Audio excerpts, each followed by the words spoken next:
আজকে লীনা ঘোষাল পাটুলি থেকে আসে। আমার প্রায় বছর দুয়েকেরও বেশি হবে আমার কাছেও আসছে স্কিন কেয়ারের জন্য। তারপর অন্যান্য সার্ভিসও নিয়েছে। তো আজ লীনা আমাকে বলছে যে আমার স্কিন নিয়ে আমি কিছু বলতে চাই, রিভিউ দিতে চাইছে। এর আগেও ও খুব স্যাটিসফাইড ক্লায়েন্ট হিসেবে এর আগেও রিভিউ দিয়েছে, কিন্তু এখন যেটা ব্যাপার হচ্ছে, ও একটা মেলাজমার সমস্যা নিয়ে আমার কাছে এসেছিল প্রায় 24-এর শেষের দিকে, প্রায় 2 বছর হতে চললো। তো এখনও অনেকটাই ওর কমে গেছে এবং ওকে বহু মানুষ নাকি প্রশ্ন করে কিভাবে এটা ভালো হলো, সেই কারণেই ও রিভিউটা আজ দেবে। তো আজকে তো তুমি একটা নর্মাল ফেসিয়াল করলে, তাহলে তুমি কি বলবে বলো। প্রথমত আমার একটা বিরাট সমস্যা ছিল, তো তার জন্য আমি মানে আমার এই গালের এখানে নাকে তারপর কপালের দিকে প্রচন্ড ডার্ক প্যাচেস আসছিল এবং আমি ডাক্তার দেখাই তখন, তো ওনারা বলে যে ওটা মেলাজমা। তো তারপরে আস্তে আস্তে ওটা বেড়েই চলেছিল, আমি ট্রিটমেন্টের মধ্যেও ছিলাম, এখানকার বহু পার্লারের সাথেও আমি যোগাযোগ করেছি, কিন্তু কোথাও আমার আমার মন পছন্দ মতো কিছু হয়নি, অথচ আমার সমস্যা কিন্তু বেড়েই চলছিল। তারপর আমার একজন পরিচিত এখানকারই একজন স্টাফ ছিলেন, তো ও আমাকে বললো, মলি তার নাম, তো সে আমাকে বললো যে এরকম সাজাবু যত্নেতে যে তন্দ্রাদি আছে ওনার সাথে যোগাযোগ করতে পারো, কেন কি আমি অনেক ক্লায়েন্টকে দেখেছি ভালো হতে। তো তখন আমি প্রায় হতাশাগ্রস্ত হয়েই দিদির কাছে এলাম।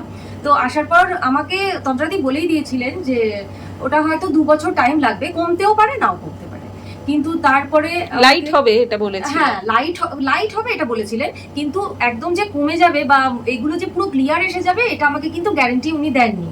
তো তবু আমি করেছিলাম, তো উনি প্রয়োজন মতো কেমিক্যাল পিল করেছেন, মানে যেটা উনি আমার স্কিনের জন্য ভালো বুঝেছেন উনি সবটা করেছেন, এবং আমি ওনার ওপর পুরোটা ছেড়ে দিয়েছিলাম এবং হোম কেয়ারও দিয়েছিলেন, যা যা বলেছে আমি পুরো অক্ষরে এবং ও আজও করে সেটাও এখনো পর্যন্ত করে চলি। আর এখন তো আমি নর্মাল ফেসিয়ালে এসে গেছি, প্রায় 5-6টা আমার কেমিক্যাল পিল হয়েছিল, তো তখন তারপর থেকে আমি রেজাল্ট বুঝতে শুরু করলাম যে আমার এই সাইডের গুলো আপনারা তো দেখতেই পাচ্ছেন এখন পরিষ্কারভাবে আমার মুখটা কতটা ক্লিয়ার এখন। তো মানে আমি প্রচন্ড আছে অল্প স্বল্প, মানে প্রায় একদম ভিজিবল না বললেই চলে, হ্যাঁ 10% মতো 10% মতো আছে। এই যে সাইডে এটা হালকা বোধহয় এই জায়গাটা এখনো বোঝা যাচ্ছে, আর এগুলো মানে প্রথম ফটোটা যদি আমি দেখাতে পারতাম তাহলে হয়তো আপনারা ভালো মতো বুঝতে পারতেন, এই জায়গাগুলো পুরো মানে একদম ডার্ক প্যাচ ছিল, একদম ডার্ক ছিল। আমি ওর মাকেও দেখেছি, ওনারও আছে, ওনার এরকম সমস্যা ওনার আছে। তো আমি বলতে পারলাম কিনা জানি না ঠিক মতো, আমি এই কারণে রিভিউটা দিলাম যে আপনারা যারা এই সমস্যায় ভুগছেন তারা যদি আসেন এখানে নিশ্চিন্তে ট্রিটমেন্টটা করতে পারেন।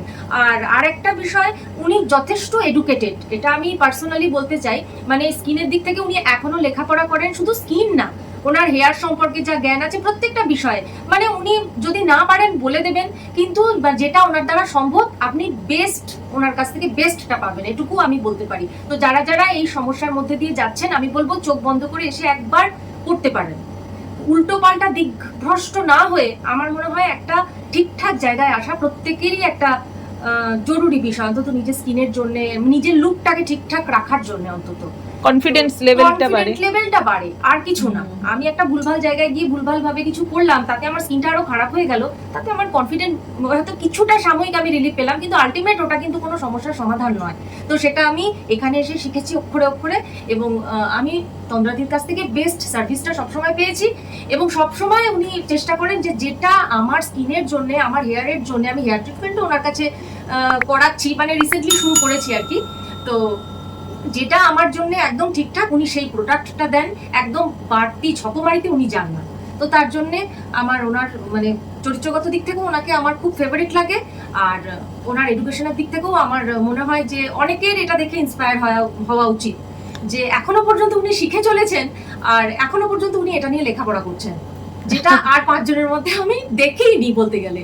কিন্তু আমার তো মনে হয় যতদিন বাঁচি ততদিন শিখবো আরো। আর এই আমাদের এই বিউটি ওয়ার্ল্ডটাই কিন্তু খুব বেশি পরিবর্তনশীল, তো এই জন্য শিখতে হয় এবং খুব ডেভেলপ করছে।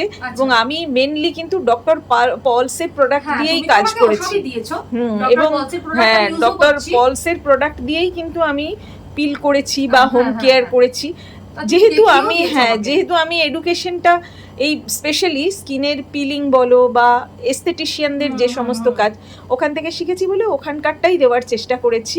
তুমি যে উপকৃত হয়েছো এটা আমার জেনে খুব ভালো লাগছে, এবং তুমি তো ভীষণই মনোযোগী, এবং আসলে ও ক্লায়েন্ট হিসেবেও খুব ভালো, খুব কথা শোনে, চেষ্টা করে। হ্যাঁ, সেই চেষ্টাটা করো, আর সেটা করলেই তুমি ভালো থাকবে। খুব ভালো থাকো, এবং তোমাদের ইন্সপিরেশনে যেন আরো ভালো সার্ভিস আমি ইন ফিউচার দিতে পারি। সেটা তো 100% নিশ্চয়ই পারবে। যারা আসবে আমি এটুকু বলতে চাই, আপনারা চোখ বন্ধ করে এসে আপনাদের সমস্যা নিয়ে ওনাকে যদি ক্লিয়ার বলেন, আমার মনে হয় আপনাদের অনেকটা ক্লিয়ার করে দেবেন উনি। মানে কিছু সমস্যা 90% আমার তো মনে হয় চলে যাবে, এটুকু বলতে পারি। 100% সমস্যা আমি যাবে কিনা বলতে পারছি না। 100% সবসময় তো যাওয়া মুশকিল, মেলাজমা স্পেশালি কোনোদিন পুরোটা যায় না। লেজার নিয়েও অনেকের থাকে, আফটার লেজার ট্রিটমেন্টেও থাকে, তো ওটা একটা মায়েরও সেই সমস্যা আছে। হ্যাঁ, এবং এটা যেহেতু খানিকটা হরমোনাল তোমার, তারপরে খানিকটা জেনেটিক, হ্যাঁ যাই হোক যেটাই হোক, খুব ভালো থাকো। আর থ্যাংক ইউ সো মাচ এত সুন্দর করে রিভিউ দেওয়ার জন্য।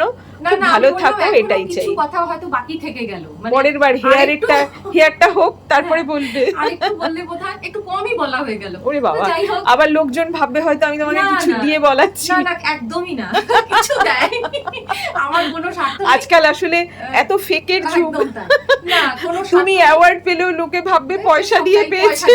না না, এসবের কোনো ব্যাপার নেই। আমি চাই সেই জন্য এখানে এসে আপনারা মানুষই এগুলো তৈরি করেছে, নোংরামি মানুষই করেছে, আমরাই করেছি, আমরাই সাফারার, কি করা যাবে। সেই জন্য তো বললাম, আমার কথাগুলোই তো উল্টোপাল্টা হলো। এটা যদি প্রশিক্ষণ প্রাপ্ত হতো তাহলে তো আমি আরো গুছিয়ে বলতাম না।